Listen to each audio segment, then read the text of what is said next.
Hey friends, welcome back to my channel. This is Sheila Ryan with Designs by Baby Moon, and today I'm showing you how to give my new home, New Beginnings Ornament, a quick update from 2005 to 2026 using Embrilliance Essentials. If you already own this design, this is an easy way to keep it current year after year without starting from scratch. I'll walk you through how to use this file, edit the text to make sure that everything stitches out clean and beautifully. It's a simple tweak, but it makes the ornament perfect for new homes. So let's jump in and get started.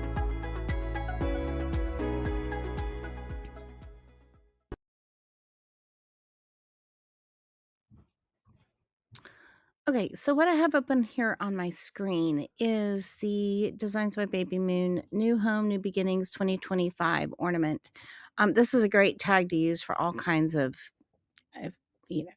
occasions, whether you want to make a Christmas ornament, it could be a key fob, it could be a bag tag for a gift, all kinds of things. It has 2025 on it, and I'll get to the point of updating so that we have a 2026 version, but you don't have to have 25 on there. You could also put the house address on it. That would be a nice gift, or the zip code, the area code. There's all kinds of things you could put there. You could leave it blank. You could change it to somebody's name. Let me show you how to do that, though. So I have the PES file opened just because that is one of the stitch files that you would get in the file set when you download this design. So let's go through the steps that are on the stitch file. So the first step, if you follow along with me on the object window over here at the side, the first step is this simple outline that is the placement stitch. You would run this stitch on your stabilizer without any fabric on the front or back of your hoop. So this placement stitch goes first so that you can put your material down on top of this, and you'll know exactly where the material needs to be on the hoop so that you can completely cover that. So that is the placement stitch. And the next thing that runs are these three words: new memories, new home, new beginnings. Just the new part. So it doesn't matter what color you decide to stitch these in. You could stitch them in, it's a dark gray here. You could stitch them in black. You could stitch them in white. You could stitch them in any other color. It doesn't really matter. That's just this color stop for those so that those would be the same. The next thing that stitches are the words memories and beginnings. So that's the objects of what is new, or the nouns in this phrase. So you could do that in a different color. The next thing that stitches is the word home, and here it was 2025. We may not want to use 2025, and so you want to change that to something different, and that's what I want to show you here. The next part of the stitching process is this little heart at the top of the ornament or tag, whatever you're going to use it for. And that is just simply a little heart. You can make it a different color, or have that color stop in there. I may have it as a different color so that the heart could be a totally different color as well. If you want to make all of the embroidery on this the same color, that is totally fine too. The next step would be a placement stitch so that we can define the area of the hole that we're going to punch and put a grommet in, or put a ribbon through, something right there. So that just shows you where to punch. It's not, the only place you could punch. You could skip this step, and then you could put your hole for hanging over here on the chimney, the roof of this. You could put a big grommet or eyelet down here in the beginning, under beginnings, and it can hang right there. There's no rule that says this is the only place you have to have the hole. That's just where I put it for convenience, but of course you can skip that step. Once you get all of these elements stitched, you're going to want to put a piece of material on the back of the hoop to cover up the back side of this embroidery. And then you will run the last stitch, which is the placement, or the final outline stitch, that seals the front and back material together and gives you the outline to cut around. So when I get done stitching, I remove the whole project from the hoop, and I use my long bladed shears, not my short snips, not thread cutters, not short scissors. I use my long shears to cut out an ornament like this or a tag like this, because when I take long cuts with the shears, I get a cleaner cut. If I'm using a short bladed scissor, then my cutting looks choppy because I have to start and stop because the blade's not very long. So I like the long blades for that. Anyway, I like to also cut out about 3 to 4 millimeters away from the stitching line. That's roughly 1/8 of an inch. So, you can pick any distance from the stitching, but I find that that is a good border around that stitching edge. I don't want to get too close because I don't want that stitching to come apart. I just make a nice cut away from the stitching line so it has a little bit of a border. That always looks great, and I never have an issue with it. And then that's done. Then after it's cut out, I punch my hole in the top. Sometimes I choose to add an eyelet or a grommet into that hole to give it a little bit more finish. It's not necessary. Again, the hole by itself is just fine. I feel like adding an eyelet makes it a little bit nicer, just a little bit fancier. And it also adds a little bit more protection for whatever ribbon or loop, or if you're going to put a key ring on it, sometimes that can make it feel a little bit more sturdy. So it's just something to consider. But that placement stitch is nice because then it takes the guesswork out of where it should my hole be. So anyway, that's the stitching order. So let's see what we need to do in order to get that 2025 at the bottom off so that we can have a new something on the bottom, because we don't need to say 2025 anymore. So if you've already purchased this ornament, you don't have to purchase the 2026 one. I will show you how to add your own lettering there yourself. So here I've selected the color stop that has home and 2025. Okay. So I've selected that, and I need to separate home and 2025. So I'm using Embrilliance Essentials here. And in Embrilliance Essentials, I have some tools that I have some tools that I can use to help me cut pieces of the purchase design, kind of cut it up and do what I want to with it. And what I need to do here is I need to separate out home from 2025. So I don't need to cut anything else out. And I don't really even, have to change the 2025 into something else. I'm just going to add my own lettering in there anyway with Embrilliance Essentials. So we have to get home and 2025 separated from each other in the software. So that's what we need to do.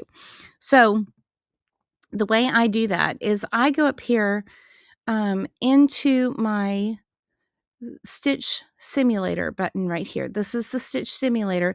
And when I run this, I can click Run. And over here, when I get this, just plays through the stitches. So, it's stitching the parts. When I get over here to where it's stitching home, right here, HOM and then E, when it finishes with the E, it'll start doing the 2025, right? So I can actually go right at the point where E finishes, and then it jumps over to, I can go one stitch at a time, make this go really slow. And then I can actually see when it gets done with the E. And as soon as I see that it's at the end of the E, I'm going to pause this. Let's slow way down. Okay. Oh, there it was.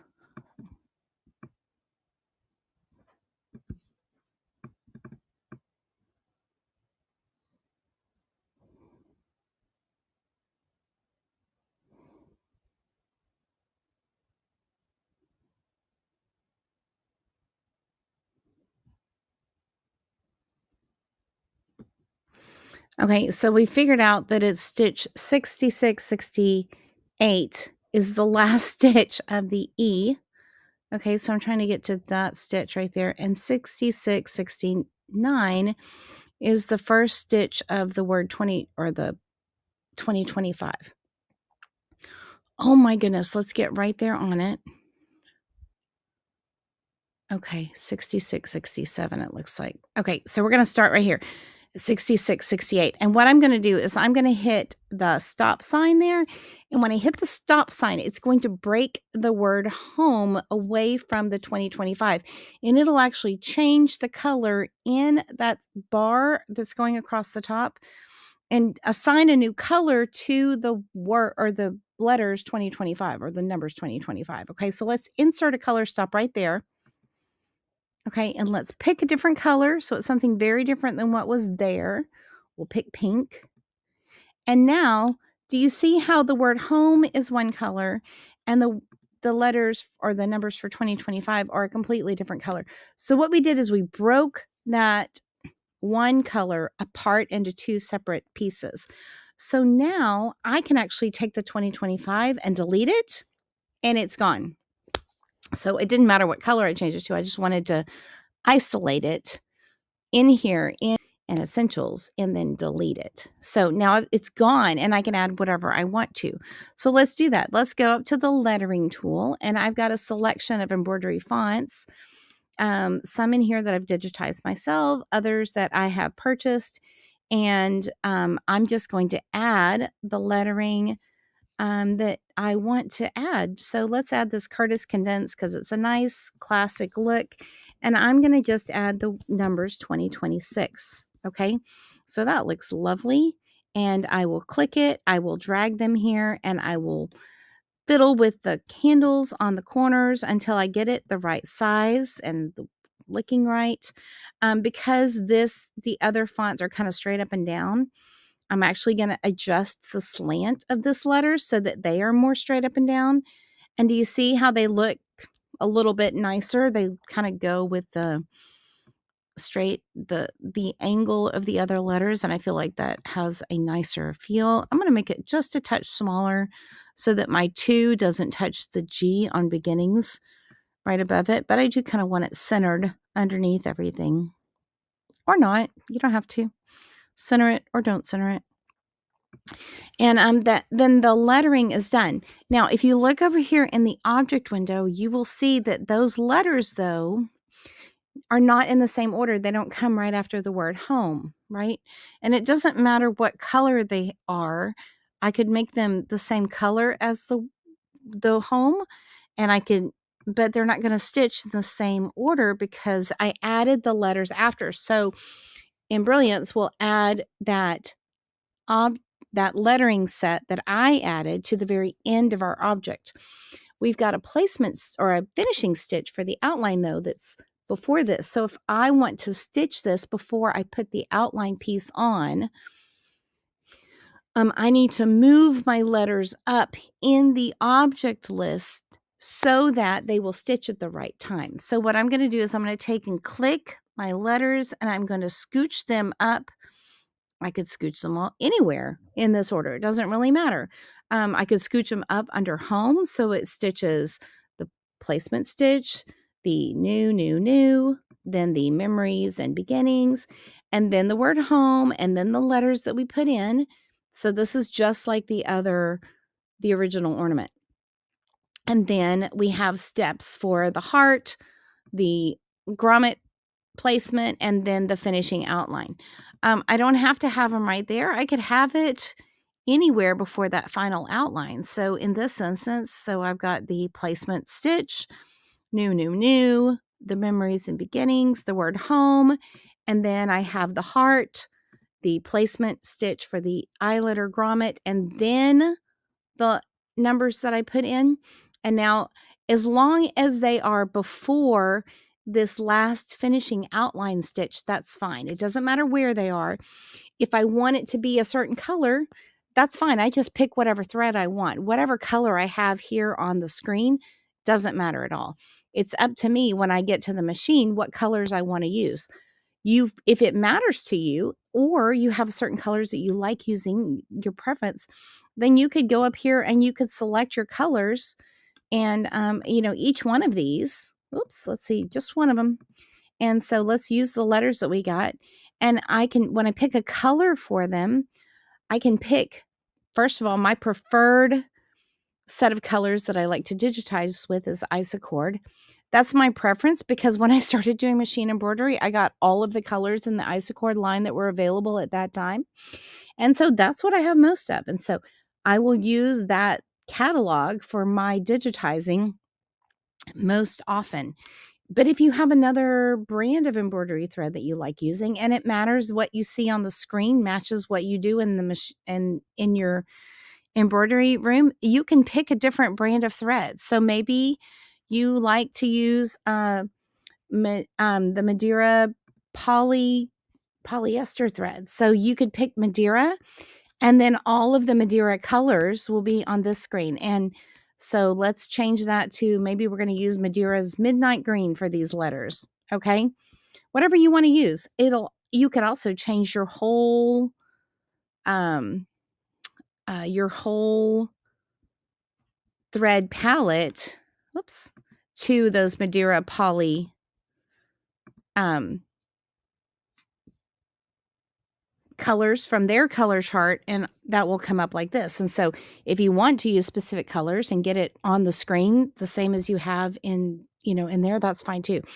I generally don't pay a whole lot of attention to what the colors are individually. I kind of use them as a rough guide. Like, I know I want maybe a blue, but it doesn't have to be that blue. It could be any blue that I have in there. I don't have to use that particular red. It can be any red that I have in there.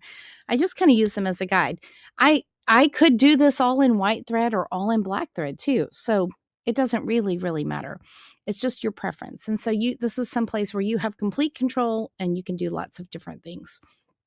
So now what I need to do, though, regardless of what color thread I'm using, I need to do a file, and I need to save this design. I'm going to save this file as a new file. And so I'm going to call it something else. And so I'm going to go into my documents folder or on your desktop or wherever you save your embroidery designs. A lot of people have a good system for sorting out where they put their embroidery designs. I recommend that whatever system you have, that you always back it up to some sort of cloud storage. So my designs happen to be saved on, when I'm using this computer, I save them on the iCloud, and I have storage that I pay for to keep them there. On my PC, I save them in a Google Drive, and that way they are saved on my computer, but they're also backed up to cloud storage as well. I never rely on my computers, the physical computer, to be the sole storage of any embroidery design. And I certainly don't rely on a USB or a very temporary system like a USB or even an external hard drive to be the primary place where I keep all my embroidery files. There's just too many risks, and I've invested too much money in my embroidery files to trust any physical thing. So I back everything up to a cloud storage of some sort. So whatever you do, wherever you keep your files, you need to save this one, and I'm going to give it a name. So I'm going to call it the House 2026 ornament. Okay, so we'll just call it an ornament. It can be whatever you use it for, charm, gift tag, whatever. I'm going to save it like that, and I'm going to save it as a PES file. So if I'm going to use this on a machine that takes the PES format or whatever format that your machine needs, you can save it in any format for most current embroidery machines, and even some that if you have a really old embroidery machine, you can save it in that format too. But I'm going to save it and put it somewhere, and then I'll move it over to my USB. Some embroidery machines, I don't have to even use a USB. I could send it wirelessly to my machine as well. But that's how you change the lettering in a file like this. You'll need Embrilliance Essentials in order to do this. You might want to use Embrilliance Enthusiast if you want to further edit stitches. So maybe you want to change some of the stitching or take out some stitches or do other things. You totally can do that if you have Embrilliance Enthusiast. That's another module. If you want to do your own shape and build your own shape of a house with whatever wording you want on it, you could do that in Embrilliance Stitch Artist level 1, 2, or 3. So there are all kinds of ways to do that. But I did want to show you really quickly how you could add your own lettering. right here, this could be anything now. This could be this could be something for the Jones family. And so here's the Jones, here's their name on this tag, right? And then I can, get that nice. It could be your zip code. So maybe your zip code is, let's see, just for, whoops. You could change yours to your zip code. So 78. So maybe that's your zip code, right? Or your area code. So I live in San Antonio and our area code's 210. So maybe you want to put your area code in there. I don't know what you want to put there. You can put anything. The world is your oyster. So have fun playing in software. You can see how easily I changed it, did all those things. So each time you do something, you want to keep that file, just remember to save it. Save it in your file format so that you can use that later. And then in this one that you have saved at this time, now you've got your lettering in that set, that place in the stitch order, and you could use this and change it, over and over again. And so you never need to buy this file again and have something different on it, unless you just want to, and that's fine too. So I hope that was helpful. Please let me know in the comments if you have any questions or if you need any help. You can find the New Memories, New Home, New Beginnings ornament on the Designs by babymoon.com website, and you can get Embrilliance software over at embrilliance.com. I've got an affiliate link in the comments if you'd like to use that for your purchases, and I also recommend that you join the user group for embroidery software enthusiasts. There's a great one called Brilliant Embrilliance Embroidery over on Facebook. Super helpful. Lots of fun, great people, and lots of ideas for things that you can do with the software. So I hope you enjoyed that, and I hope that you get to customize your ornaments and everything that you have with embroidery just the way you want to. All right, thanks for watching, and we'll see you soon.